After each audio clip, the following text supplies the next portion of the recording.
Deixa eu só colocar esse superchat aqui e aí a gente passa para a tua apresentação, Lúcia. O Guilherme Martins mandou aqui. Boa noite, doutores. Eu acreditava na evolução. Depois que conheci o professor Eberlin, eu comecei a estudar. Voltei a estudar e ganhei bolsa 100% em biologia e hoje vejo a complexidade da vida. Olha aí, que massa. Sobre isso, viu, Guilherme?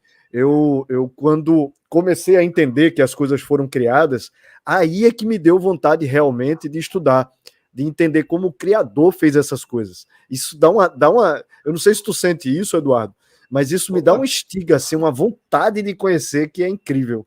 Esse tipo de comentário é o que motiva a gente, né? Que deixa. De vez em quando aparecem os comentários desse aí nos meus vídeos, eu fico muito feliz. Tem gente que diz que começou a estudar depois que começou a ver meus vídeos e que começou a se interessar por química, que achava que era uma desgraça, né?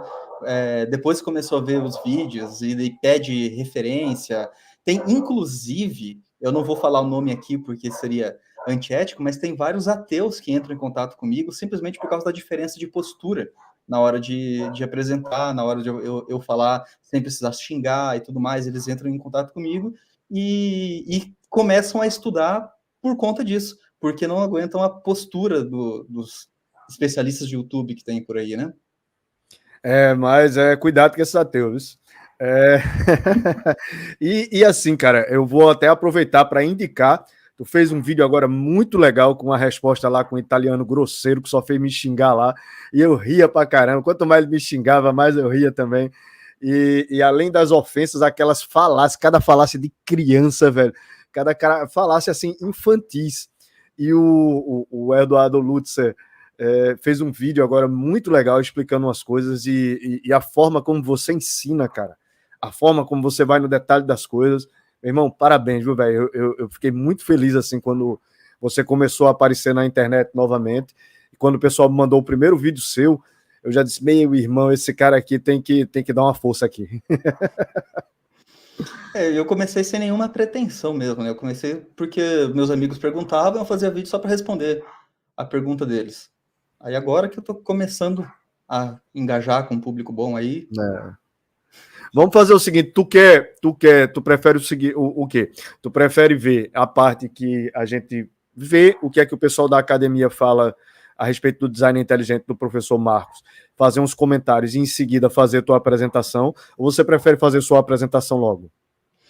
Então, já são 9 e pouco, eu tenho que acordar às 3 da manhã para trabalhar, né? Então faz tua apresentação Eu aí, já tô que... morrendo de sono, então eu vou tentar ser mais rápido aqui para ver se dá para abordar tudo, sem ser nos mínimos detalhes, mas pelo menos abordar o suficiente, só para entender qual que é o conteúdo, para vocês verem como que foi construído esse livro aí da evolução é fato, né? E só para entender o conteúdo aqui do artigo em questão como é que é o nome dele? Sávio? Alguma coisa assim. Sávio Torres. Isso. Como é que eu faço para mostrar minha tela aqui? Eu acho que tu tem que botar para compartilhar. Tu tá Compartilhar no... tela. Isso. Aí vai aparecer para mim aqui e aí eu coloco na tela. Aí você tem... Aí, quando você botar compartilhar... Achei. Pronto. Aí. Tá aparecendo já? Tá aparecendo já. O dogma aí na nossa frente. Porque eu vendo aqui eu não consigo ver mais você, o canal, né? Mas enfim, então, esse aqui é o livro, ele tem disponível para download gratuito. Eu, como falei, eu não li todo o livro ainda, então corro o risco de estar fazendo alguma generalização apressada, mas eu li os capítulos que têm mais a ver com a química prebiótica, né? A geologia inicial, a química prebiótica, enfim.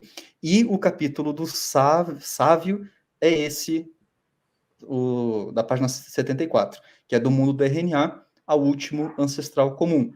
Aí, enfim, conforme eu for falando aqui, você pode ir interrompendo, João. À vontade. Isso, pode ficar tranquilo, vou te interrompendo mesmo. Se achar necessário.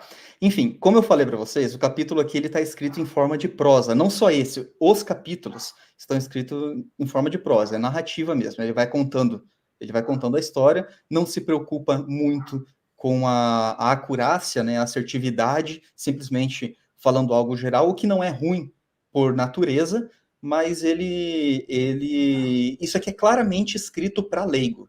Isso aqui não é uma escrita acadêmica. Você não vai encontrar dados aqui, você vai encontrar uma narrativa que engloba e descreve alguns dados de vez em quando acha propício.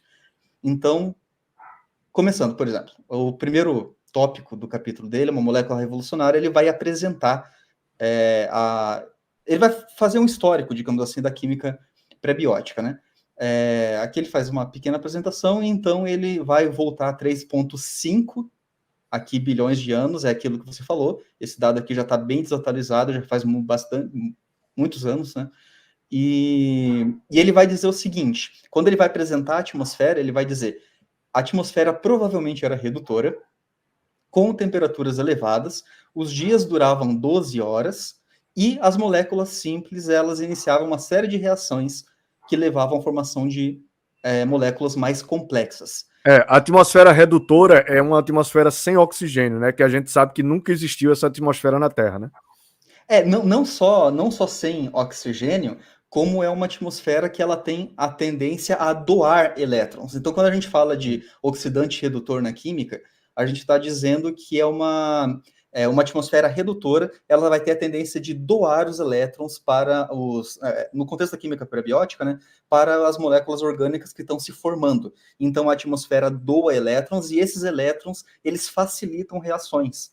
Então, é por isso que a atmosfera tem que ser redutora. Quando a gente fala de atmosfera oxidante, não significa necessariamente que precisa ter oxigênio. Tem como ter uma atmosfera oxidante sem a presença de oxigênio, porque a atmosfera oxidante é aquela que ela vai ter a tendência de roubar, digamos assim, os elétrons das moléculas orgânicas que estão se formando ali nesse ambiente pré-biótico. E roubando os elétrons, eles quebram a molécula no meio e dificultam outras reações, tornando as coisas, em vez de se tornar mais complexas, vão se tornar mais simples. Então, eles assumem que a atmosfera era redutora. Na verdade, é que ele não está afirmando, né? Ele está dizendo, provavelmente era mais redutora. Só que essa palavra provavelmente é engraçada, ela pode significar um monte de coisa, né? Geralmente, quando ele está falando aqui de provavelmente, ele está dizendo que é o mais alto grau de certeza na dúvida, digamos assim. Porque senão ele diria possivelmente, que é uma possibilidade. Mas não, ele está dizendo provavelmente. Apesar de não ter uma prova cabal sobre isso, o mais certo é que fosse assim. É isso que ele está afirmando, né? Que ela era redutora, temperaturas altas, e que as moléculas simples simplesmente começavam a fazer reações para se tornar mais complexas. Isso aqui é contra o princípio básico da química. Na química acontece o contrário. As coisas complexas, elas vão se quebrando e vão se tornando mais simples.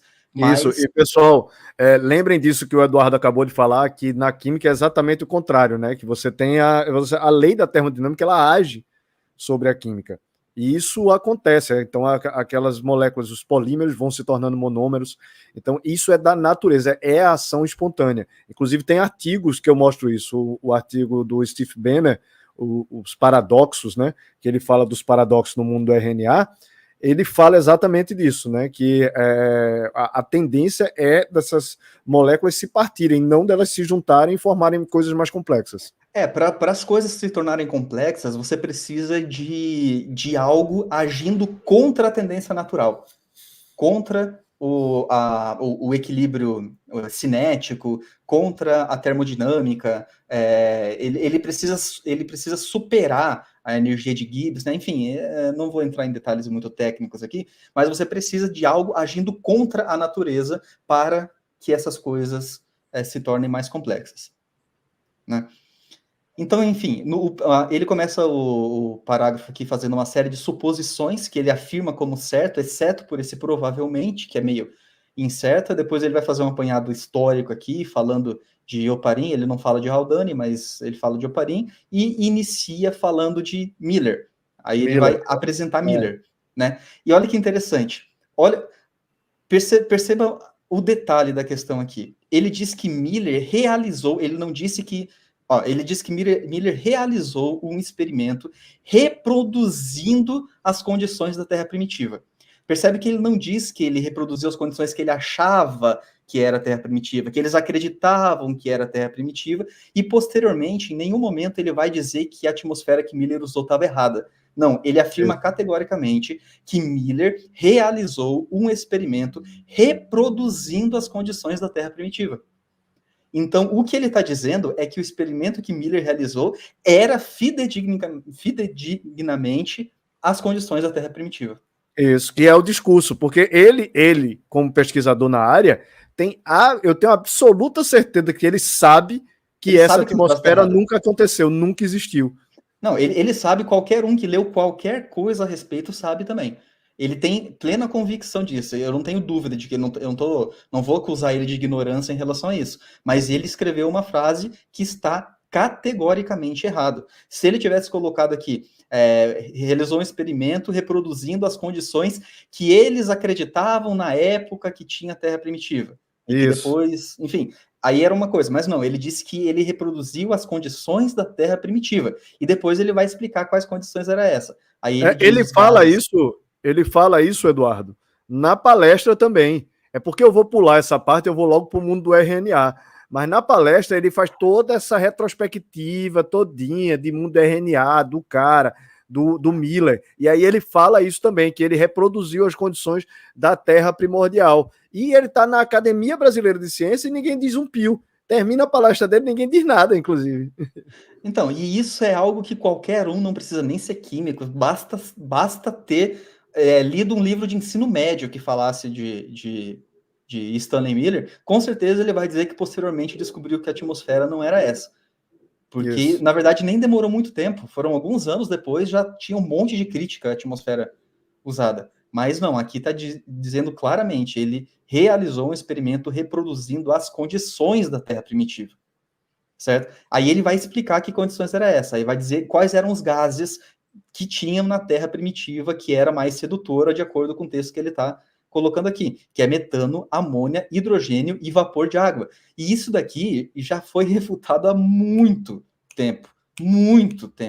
Isso aqui nem Miller mais acreditava nessa atmosfera alguns anos depois. Tanto é que ele tentou fazer com outras, com CO2, né, dióxido de carbono, e daí deu um rendimento chucro lá, ele ficou magoado, enfim. Enfim, mas ele não fala de absolutamente nada disso daqui. E como resultado da Terra primitiva, né, da atmosfera simulada aqui da Terra primitiva, ele diz assim, foi demonstrado, então, a capacidade de síntese de aminoácidos. Essa frase, ela não está errada por inteiro, só que ela está contextualmente errada aqui. Percebe o seguinte, esse artigo, ele foi visivelmente escrito para leigos, tanto é que nenhum acadêmico iria acreditar nisso aqui. Essa conversa aqui é só para leigo acreditar. E depois, tanto é para leigo, que ele ainda vai explicar o que é aminoácido. Atualmente, acho que todo mundo sabe o que é um aminoácido, mas correndo o risco de alguém não saber, ele explica. O que são aminoácidos? São os blocos de construção das proteínas. Beleza. Isso aqui deixa muito claro que o artigo é direcionado para o leigo. Entende? Aí, quando ele diz aqui que foi demonstrada a capacidade da síntese de aminoácidos, e o leigo diz aqui que o aminoácido, ele lê aqui que o aminoácido são os blocos de construção da proteína, o que ele entende com essa frase aqui? Aliás, o que ele entende com esse parágrafo todo aqui? Ele entende que esses eram os gases da Terra primitiva, que Miller realizou um experimento com os gases precisos que tinham na Terra primitiva, certo? E que foi demonstrado que os aminoácidos todos, que o leigo nem sabe quais são, como é que são, mas foi demonstrado que todos eles foram produzidos aqui para os building blocks das proteínas, certo? É isso que o leigo entende, não é isso? Inclusive, viu, Eduardo, mais de uma vez eu vi o Sacani falando a respeito do experimento de Miller, e ele diz que foram produzidas proteínas. O Sacani não sabe o que é uma proteína, não faz ideia do que é aminoácido, do que é a configuração tridimensional de uma proteína, de uma função. Ele não faz ideia. Mas ele, mais de uma vez, ele diz que foram produzidas proteínas no experimento de Miller. Então, outra coisa que ele não fala aqui é o que foi realmente produzido de aminoácidos, né? O experimento de Miller produziu 5 aminoácidos, sendo 3 deles proteinogênicos, sendo que um era glicina e outro alanina, que são os mais comuns. Que existem, né? E outros 2 não eram proteinogênicos, eram não proteinogênicos. Isso é, eles não fazem parte da composição de uma proteína funcional codificada pelo DNA, né? O que significa isso na prática? Isso significa que dos 5 produzidos, 2 deles iriam trabalhar contra a química prebiótica se eventualmente fosse possível fazer uma polimerização aqui. Certo? Dos 5, 2 iam trabalhar contra, 3 iam trabalhar a favor, e ainda tem outra questão. Nenhuma proteína poderia se formar com 3 aminoácidos apenas. Aí alguém vai dizer aí que não, mas foi feita uma revisão no experimento de Miller e descobriram 23 tipos diferentes de aminoácidos, que foi o que eu falei no meu primeiro vídeo sobre o debate. Eu mostrei esse artigo lá. Desses 23, você tem 13 trabalhando contra a formação de uma proteína funcional e apenas 10 de proteína funcional, sendo que 3 eram de contaminação. Pois é. Né? Então, esse primeiro parágrafo aqui, aliás, segundo, né, que aqui tem uma introdução, ele é completamente enganoso, especialmente tendo o ponto de vista de que isso aqui foi escrito para leigo. O leigo está lendo isso aqui e acreditando que a atmosfera prebiótica era assim, eram esses os gases, e produziu os aminoácidos necessários para formar proteínas. Isso. É isso que o leigo está dizendo. Que já foi provado que os aminoácidos surgiram espontaneamente, então isso para as proteínas é um pulo. Então pronto, já formou aminoácido tudo, então agora é só formar proteína, agora não tem mais segredo nenhum, né? Ainda ele fala que evaporação e condensação, ele não se dá o trabalho de citar os cold traps, que é uma armadilha de aminoácido que Miller usou, porque sem isso, os aminoácidos eram degradados tão logo eram formados. Então ele fez uma armadilha que não existe nada parecido com isso na natureza, mas ele fez isso daí para resgatar os aminoácidos de não serem destruídos pela própria substância, a resina, aquele alcatrão que foi formado do próprio experimento, né? Então, é isso. Esse segundo parágrafo aqui, ele traz essa ideia completamente enganosa, e é isso que vai estruturar todo o pensamento que vem a seguir. Aqui, no próximo, ele fala do Watson e Crick, né, que descobriram a molécula do DNA, beleza? Aí, em seguida, ele vai introduzir o mundo do RNA. Aqui nesse primeiro parágrafo desse próximo tópico, ele vai falar um monte de funções diferentes do RNA. Que daí ele vai falar de RNA mensageiro, RNA transportador, ribossômico, enfim, ele vai falar de um monte de funções diferentes. E olha que interessante esse segundo parágrafo, para você ver novamente. Lembre-se que isso aqui está sendo construído para leigos. Okay? Isso aqui tudo foi esquematizado para um leigo ler. Então, ele descreveu algumas funções do RNA aqui, e daí ele começa o parágrafo dizendo assim: as funções do RNA não param por aí. Então, deixa eu fazer uma pergunta, João. Se ele acabou de descrever um monte de função do RNA e ele inicia o próximo parágrafo dizendo que as funções do RNA não param por aí, o que você espera que esse próximo parágrafo fale?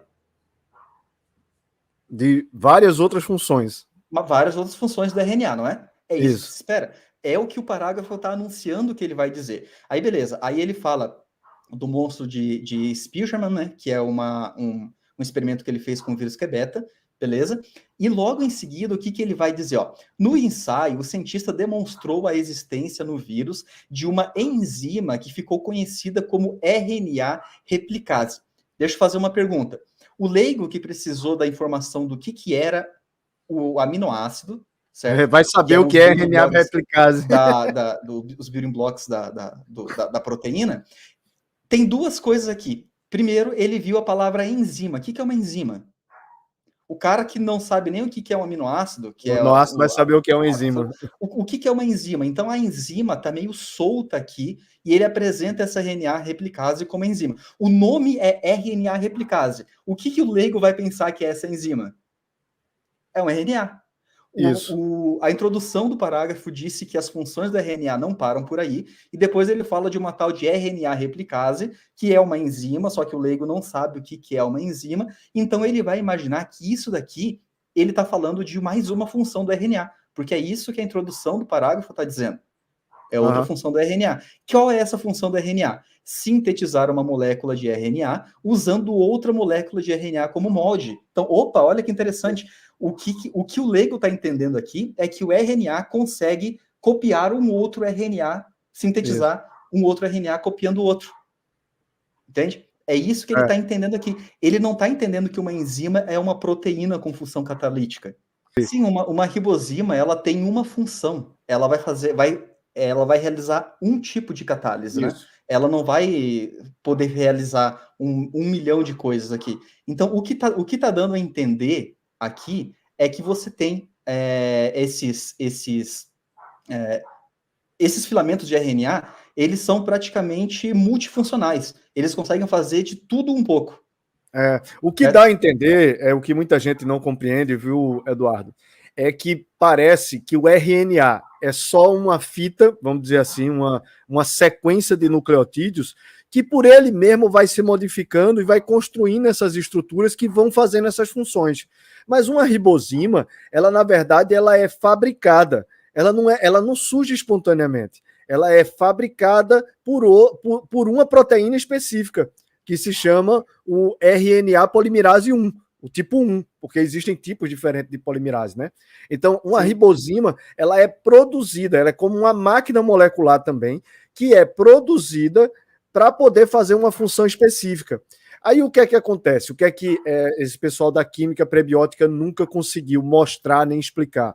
É uma sequência de RNA que consiga fazer as duas funções, ou seja, carregar a informação e também fazer a função catalítica, fazer a função de enzima. Nenhuma molécula de RNA consegue fazer isso. Não tem nem como, porque o RNA, que vai carregar a informação, ele não pode ser dobrado. Ele pode ser enrolado, mas ele não pode ser dobrado. Enquanto a ribosima, né, ela vai precisar ser dobrada. De uma maneira específica. Exatamente. Porque mesmo que ela esteja na sequência certa, se ela não for dobrada da maneira certa, não serve para nada. Então, tudo isso aqui é extremamente especializado, né? E, enfim... A ideia do mundo o mundo RNA é exatamente essa, é imaginar que moléculas do RNA foram surgindo espontaneamente e que em algum momento elas ganharam, evoluíram a função de se autorreplicar. Né? A ideia é exatamente essa. Só que isso nunca foi demonstrado e nem é possível de ser, porque, feito você falou, ou ela carrega a informação ou ela faz a função catalítica, ou faz a função enzimática. Além do mais, que a própria montagem delas não é possível desde o início. Você vai precisar de um ambiente para formar os nucleotídeos ativados, caso contrário, ele vai fazer ligações indesejadas. E ainda vai precisar polimerizar isso aí tudo numa sequência certa para gerar algo realmente relevante. Mas quanta coisa irrelevante seria gerado muito antes de gerar algo relevante? Exatamente. É praticamente infinitos, né? Isso aqui não tem nem como imaginar. Enfim, aí eu vou tentar passar um pouco mais rápido aqui, que eu tô caindo já de sono, peço até desculpa por isso aí. Mas, enfim, aí ele coloca aqui o RNA atuando como molécula informacional e organizando metabolismos primitivos. O que dá a entender é como se fosse uma mesma molécula de RNA conseguindo fazer tudo, né? Que é o sonho deles encontrar uma molécula que faça isso. Exatamente. Eles não falam que cada um precisa só faz algo extremamente específico, né? Mas, beleza. Aí ele segue, né? Falando um resumo do que já foi conseguido até agora. Aí ele diz assim, ó, vários desses experimentos obtiveram sucesso em produzir bases nitrogenadas e açúcares. Isso aqui é outra questão. Ele dá a entender aqui que bases nitrogenadas e açúcares surgem juntos. Né? Só que o próprio nitrogênio inibe a formação de açúcares, porque eles vão reagir vão formar vários intermediários, e o açúcar que ele quer formar aqui, é uma pentose, né? A ribose, ela é raro formar ela, e quando forma, ela está no meio de um monte de outros açúcares. E em presença de nitrogênio, que é a base aqui da base nitrogenada, né? Por isso que ele chama nitrogenada, é de nitrogênio, simplesmente você não iria formar. riboses. Então é por isso que nos experimentos de base nitrogenada eles começam com as riboses prontas já, homoquirais e tudo mais, que eu canso de falar nos vídeos, né? Aí, enfim, aí ele diz desses experimentos como se isso aí simplesmente surgisse junto. Então, o que o leigo está entendendo? Que os nucleotídeos não, os As bases aminoácidos, nitrogenadas, os os aminoácidos aminoácidos, já tudo surgiram produzindo tudo junto. lá, e as bases nitrogenadas aqui também já viram nucleotídeos, já está tudo certo. Ele apenas faz uma ressalva, que é a parte mais honesta do artigo todo, dizendo assim, nenhum foi capaz de sintetizar polímeros de ribonucleotídeos. É a ressalva que ele faz. Só que, apesar dessa dificuldade... já não tem honestidade aí, porque ele deveria falar, em primeiro lugar, é que nenhum foi capaz de formar nucleotídeo. Não é nem os polímeros, não é nem os nucleotídeos ligados numa sequência e tudo mais. É o nucleotídeo. Nenhum experimento foi capaz de sintetizar o nucleotídeo completo. Ou seja, com o grupo fosfato, com a ribose e com a base nitrogenada. Tem um experimento que o pessoal usa para dizer que eles formam nucleotídeos, que eles já começam com tudo meio semi-pronto, e tudo em processos intermediários e forma um nucleotídeo. Mas, de fato, assim, do zero, você simplesmente não tem como formar, porque você já precisa deles já tudo semi-pronto, intermediário, homoquiral, enfim, um monte de coisa aí para você conseguir formar alguma coisa relevante. Aí, beleza, ele diz assim, só que apesar dessa pequena dificuldade, né, apesar dessa dificuldade de não ter formado ribonucleotídeos, né, ele diz que a molécula, que foi demonstrado que uma molécula de RNA pode se replicar em condições primitivas sem auxílios de enzimas proteicas. Isso daqui também é só parcialmente verdade, porque os experimentos que fazem isso também já começam com filamentos longos. Ele só junta filamentos longos, eles não saem montando nucleotídeos vazios assim do nada, né? Enfim, aí ele vai falar um monte de meias verdades aqui para que alguém que conheça do assunto não possa apontar e dizer, ó, isso aqui é mentira. Eu digo, não, isso aqui é meia verdade. Só que o leigo vai entender isso aqui tudo errado. O cara que precisa da informação do que é do que é um building block, né, do que é os aminoácidos, ele vai entender isso aqui tudo errado, do início ao fim. E a ideia geral é sempre dizer isso aqui, ó, que existe um consenso. Só que mesmo essa frase aqui, de que o RNA precedeu o DNA, isso aqui também não é consenso. Eu coloquei um monte de teorias alternativas aqui, inclusive tem gente que defende que o DNA veio primeiro, pela instabilidade do RNA, o fato dele se deteriorar muito fácil, e, enfim, tem modelos que defendem o DNA primeiro, mas tu sabe, Eduardo, essa coisa de mundo do RNA, aí o Richard Dawkins, no livro dele, eu acho que é o Gene Egoísta, ele fala, né, de que o RNA veio primeiro e que depois o RNA deu uma espécie de golpe de Estado, tomou o poder, ele usa a expressão tomou o poder, o DNA tomou o poder do RNA e assumiu as funções de controle. Eu fico imaginando esse momento, assim, o DNA tomando de assalto, assim, dando um golpe de Estado, chegando pro RNA. Agora me passa todas as informações, quem vai mandar sou eu. Sabe? Nesse capítulo aqui, ele fala mais ou menos a mesma coisa, só que não falando do DNA. Ele fala que as proteínas tomaram a função catalítica do RNA para si. Ele fala isso aqui mais para frente também. É bem interessante que essas descrições que eles fazem são descrições de processos guiados, né? Parece que tem uma intencionalidade, que a proteína diz, não, agora eu que vou assumir daqui para frente é comigo. Pode deixar que eu que mando aqui. Enfim, então essa ideia de colocar tudo como se fosse consenso, que é marcante no livro inteiro, aliás, eu não li o livro inteiro, mas nos 6 capítulos que eu li, isso é predominante. A ideia aqui é de sempre afirmar consensos. Por quê? Eu imagino que seja pelo motivo de, sei lá, quando uma criança pergunta para o pai, sei lá, como nascem os bebês? Se o pai uma vez fala que foi entregue pela cegonha, outra vez ele fala que plantou uma sementinha na barriga da mamãe, outra vez ele diz que são feitos de pedaços de arco-íris, e cada vez ele fala um mito diferente, a criança vai começar a raciocinar por si mesmo e vai dizer, meu pai não sabe do que ele está falando. né? Se eles descrevessem o real estado da pesquisa da química prebiótica, as pessoas iam ler isso aqui e vão dizer, isso aqui não faz o menor sentido.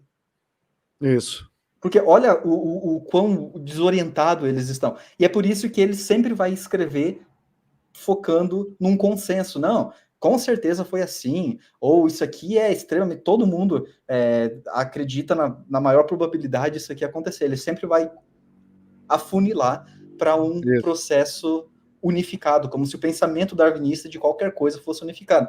Se isso fosse verdade, não precisaria de mais de 50 modelos de química prebiótica, né? Mas... se eles têm tantos modelos assim, é porque, na verdade, eles não tem nenhum que preste. Cada novo modelo é uma afirmação tácita de que todos os outros não funcionam. Exatamente. Caso contrário, não seria necessário, né?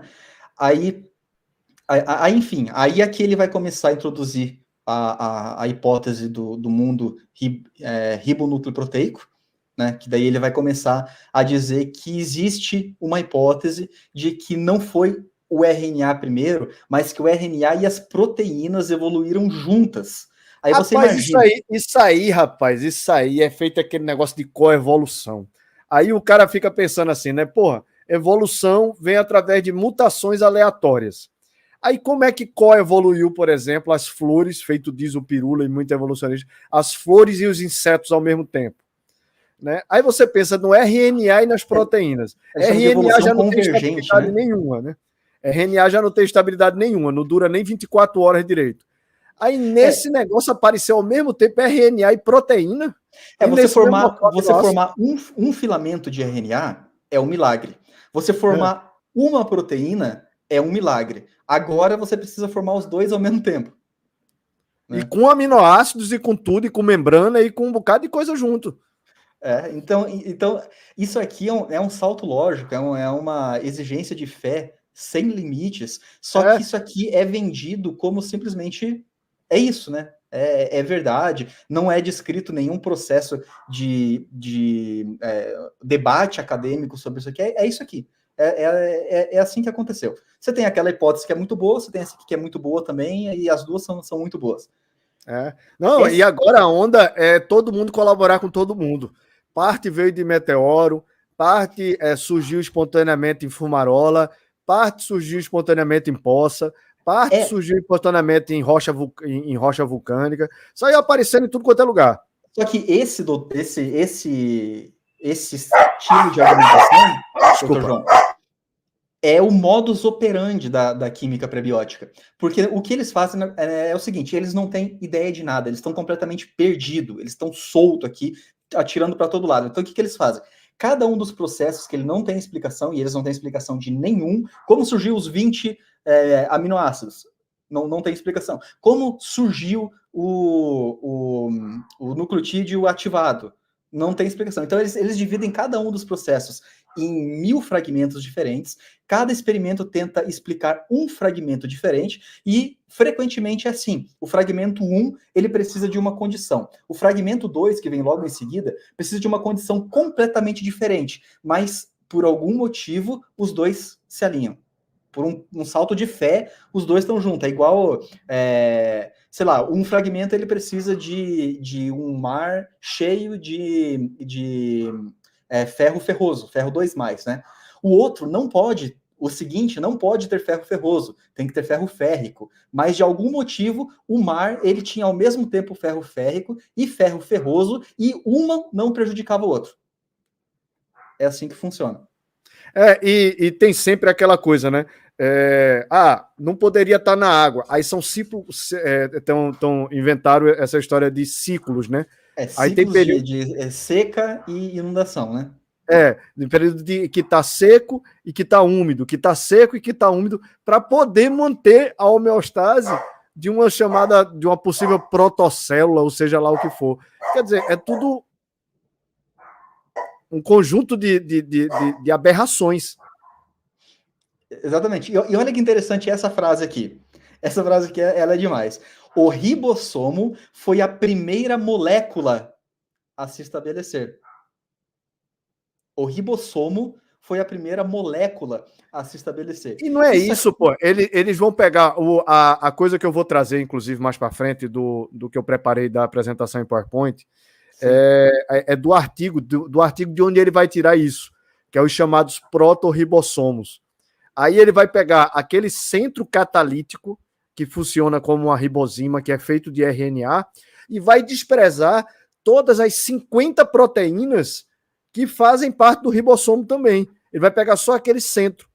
Aí, mais na frente, o artigo vai dizer que aquele centro catalítico foi cooptado por proteínas. Tipo, as proteínas começaram a se juntar. Ele fala isso aqui Vamos mesmo. pegar aquela parada ali pra gente? Ele mesmo, ele fala aqui, ó, que a atividade catalítica do ribossomo era realizada por uma ribosima, ou seja, um RNA com capacidade catalítica. Então, ele vai falar que essa ribosima aqui era o centro de tudo e vai chamar isso aqui de ribossomo a partir de então. O ribossomo não é uma molécula. O ribossomo é um complexo com milhares de moléculas, de RNA, de proteína, ele tem de tudo lá. Só que ele vai reduzir... aminoácidos, o mais simples das bactérias, só de aminoácidos, tem cerca de 5.000 aminoácidos. Agora, esse próprio centro, que é centro peptidiltransferase, se eu não me engano o nome. Esse centro, só ele tem quase 3.000 nucleotídeos. Não é uma coisinha simples. Então, olha o que ele faz. Ele reduz o ribossomo inteiro a uma molécula. Isso.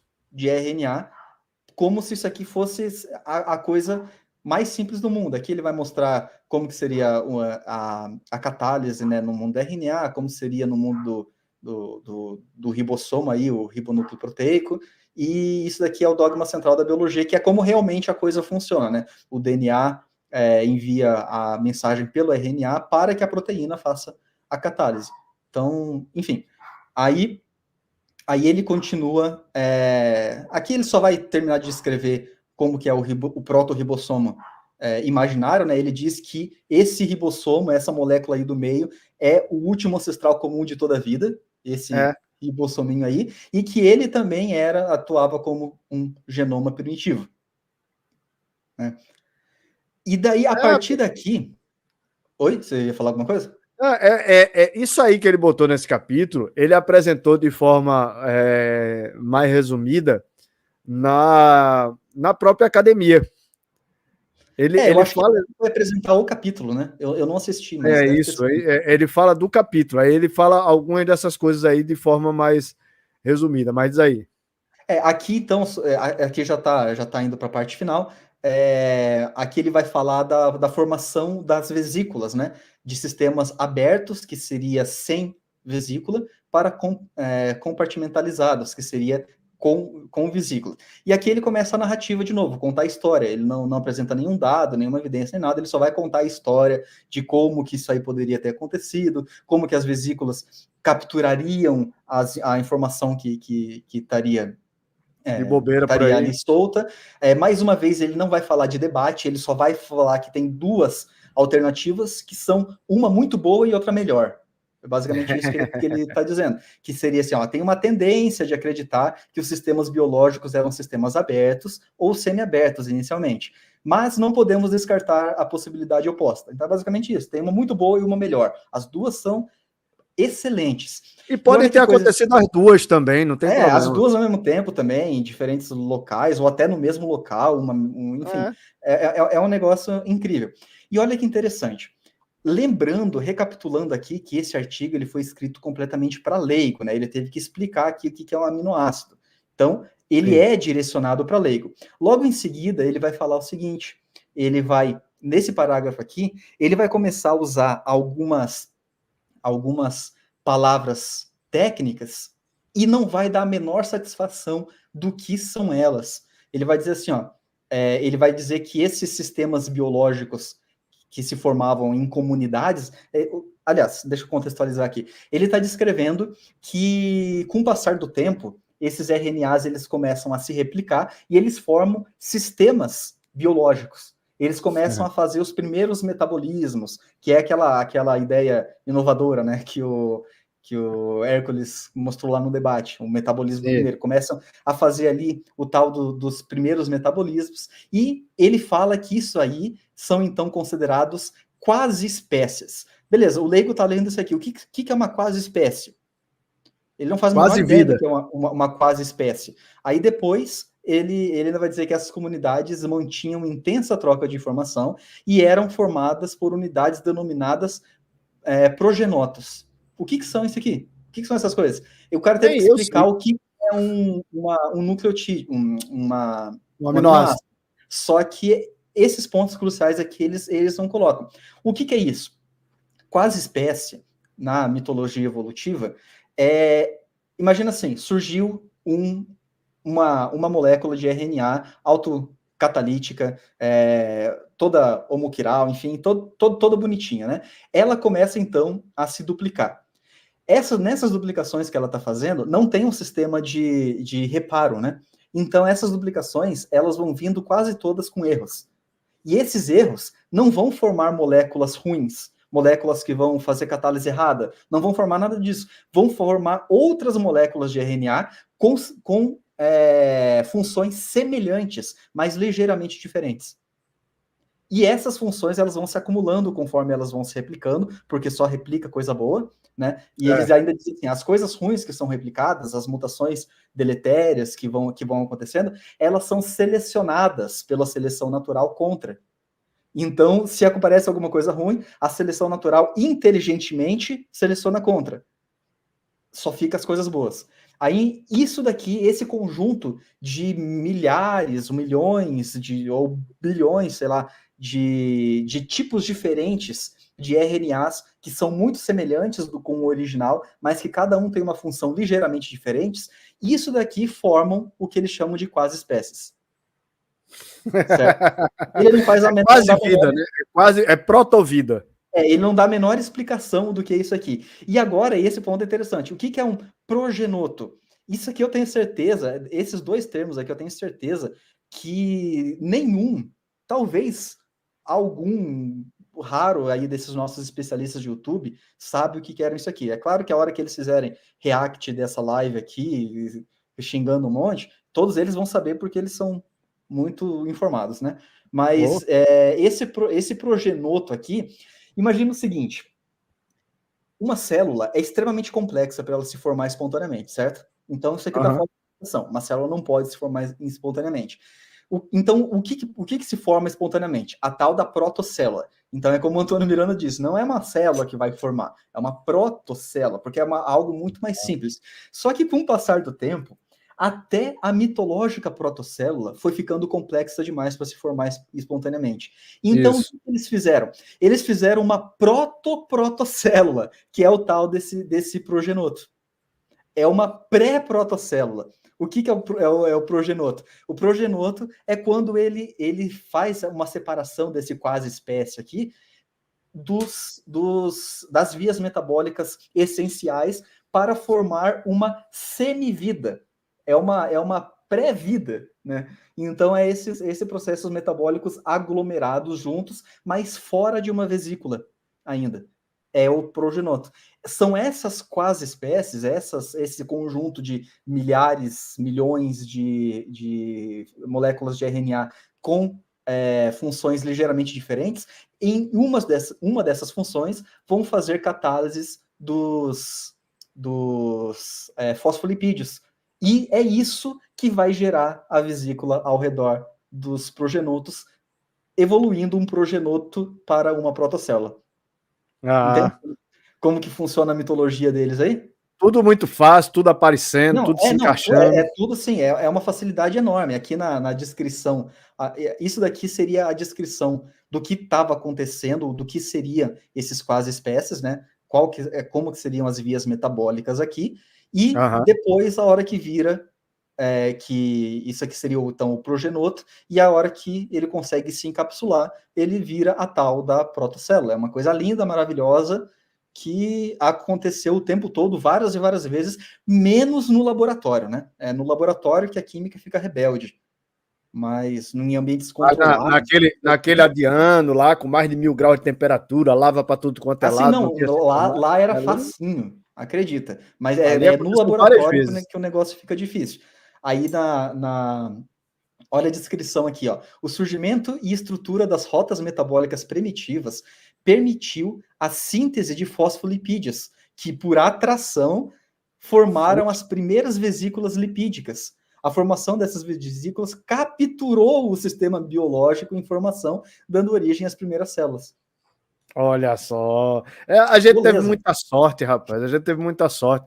No mesmo local apareceu os fosfolipídios, fizeram as membranas e essas membranas deram o jeito delas de capturar toda aquela informação que já estava dando bobeira ali e aquele RNA que já estava fazendo tudo que precisava. Não, é uma coisa linda, maravilhosa isso aqui, né?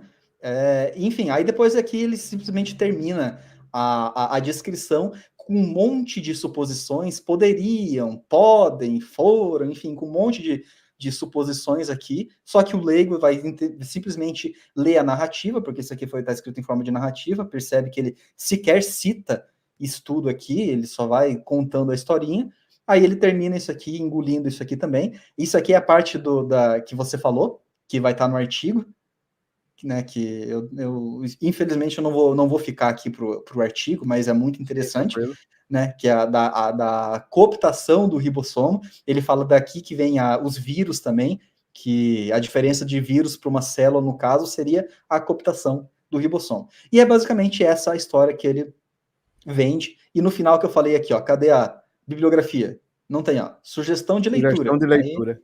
Aí tem os livrinhos aqui.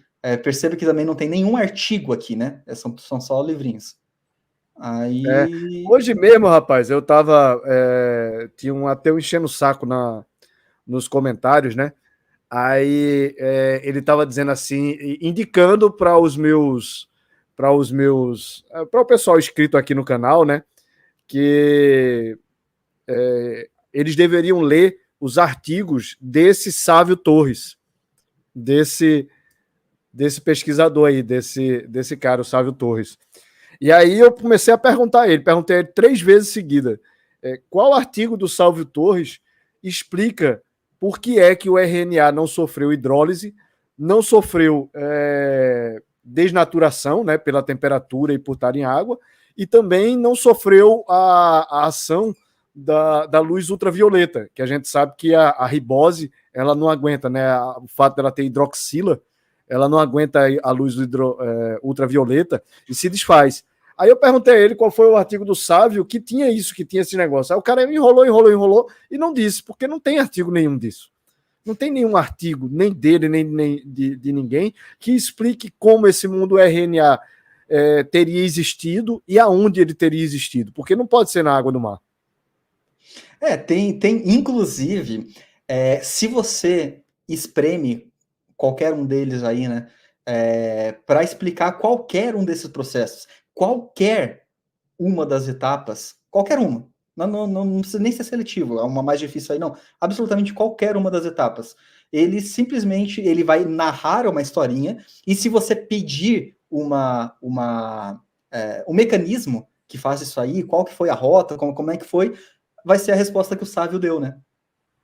Pois é, eu ia botar ela agora, ó. Ele vai dizer isso aqui, ó. Se acontecer, ele vai dizer isso aqui, ó. Vê, deixa eu botar no tempo certinho aqui. Eu tenho ela. Depois a gente volta para isso aqui. Cadê Sávio? Vê, ele passou esse negócio todinho aí que o Lutzer passou apresentando. Ele apresentou aqui, né, no tempo dele, claro, na academia brasileira de ciência. Aí vem um cara e faz essa pergunta, vê só. Eu achei maravilhoso. O cara, na hora que fez a pergunta, quebrou ele, né? Eu quero ver o que é que ele vai responder. Aí o cara vai e faz essa pergunta para ele e vê o que ele responde. Também para ela ou não?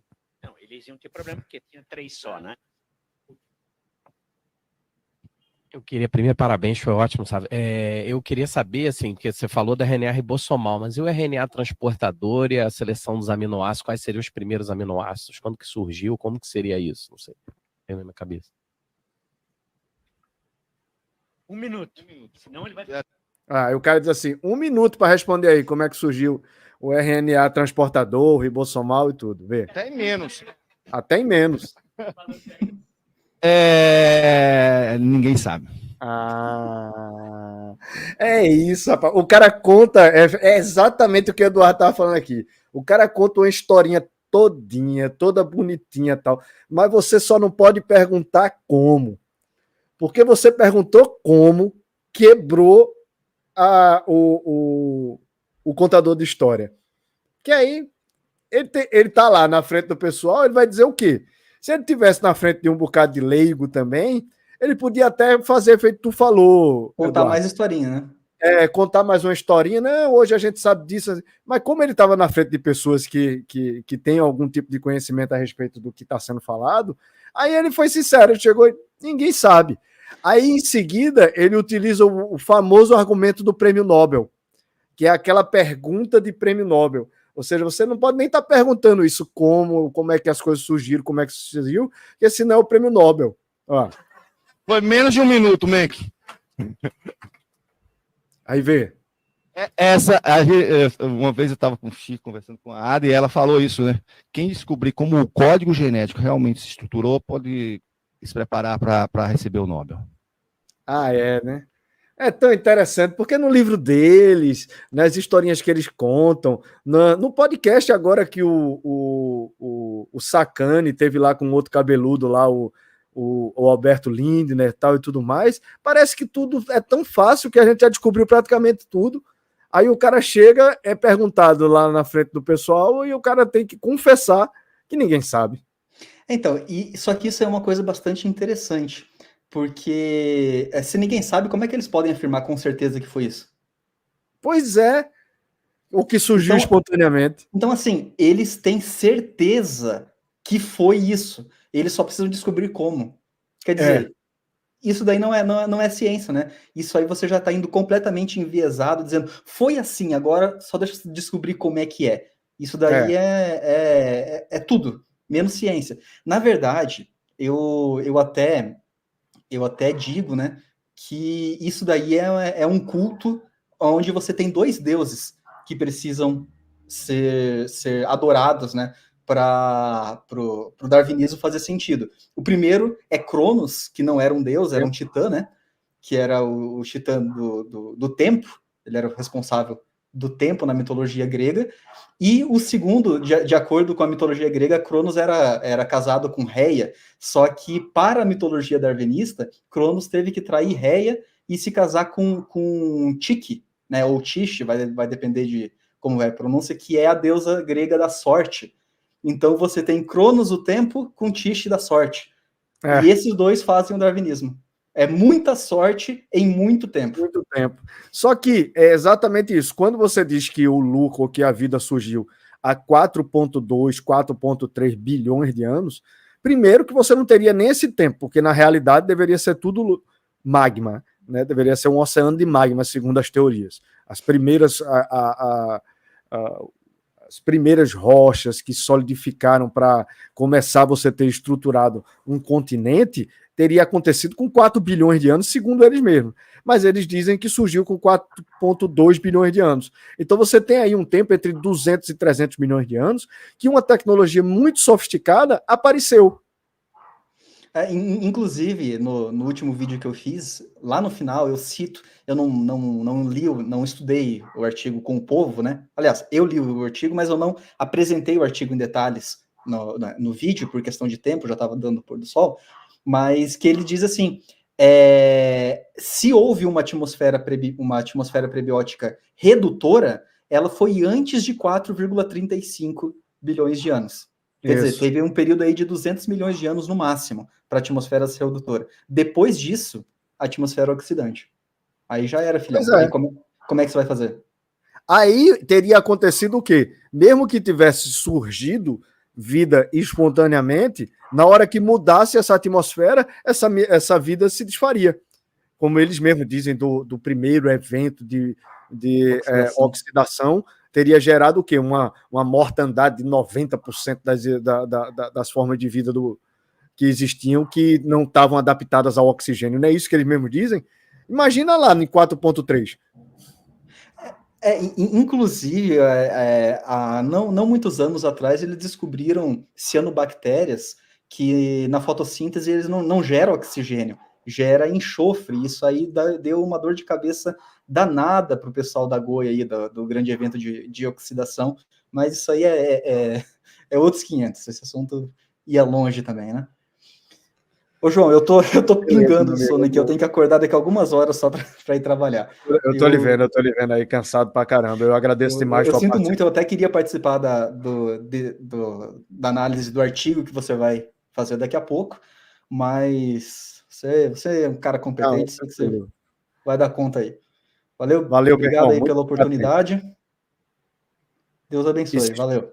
Se inscrevam lá no canal do Lutz, procurem Eduardo Lutzer, Verdade Nua e Crua, e se inscrevam lá, que o trabalho que ele faz é um trabalho fantástico, cara. Parabéns pelo teu trabalho. Hein? Valeu, Deus abençoe. Boa noite para vocês. Boa noite, meu irmão.